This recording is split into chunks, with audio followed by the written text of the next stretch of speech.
मित्रांनो, 6 जानेवारी सगळ्यात मोठी अंगारक संकष्टी चतुर्थी आहे. गणपती बाप्पासाठी घरात तुम्ही नक्की हा नैवेद्य करावा. मित्रांनो, नवीन वर्ष सुरू झालेले आहे आणि नवीन वर्षाची सगळ्यात पहिली परंतु सगळ्यात मोठी चतुर्थी येणार आहे 6 जानेवारीला. मंगळवारी जी चतुर्थी येते तिला अंगारक चतुर्थी किंवा मंगळी चतुर्थी असं म्हणतात आणि ही सगळ्यात मोठी चतुर्थी, वर्षाची सगळ्यात मोठी चतुर्थी हिला मानलं जातं. तर या दिवशी गणपती बाप्पाचं दर्शन करा, गणपती बाप्पाची सेवा, मंत्रजप, स्तोत्र वाचन, गणपती बाप्पाला जास्वंदीचे फूल, दुर्वा असं वाहून आपण गणपती बाप्पाला प्रसन्न करावं. त्यासोबतच संध्याकाळी आपल्या घरात आपण गणपती बाप्पासाठी खास विशेष गणपती बाप्पाचा आवडता नैवेद्य करावा.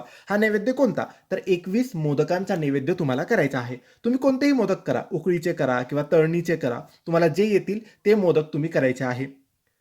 मोदक किंवा लाडू, पण सहसा करून मोदक गणपती बाप्पाला जास्त आवडतात. त्यामुळे तुम्ही या दिवशी 21 मोदकांचा नैवेद्य नक्की करावा आणि गणपती बाप्पाला नक्की संध्याकाळी तो नैवेद्य दाखवावा. धन्यवाद.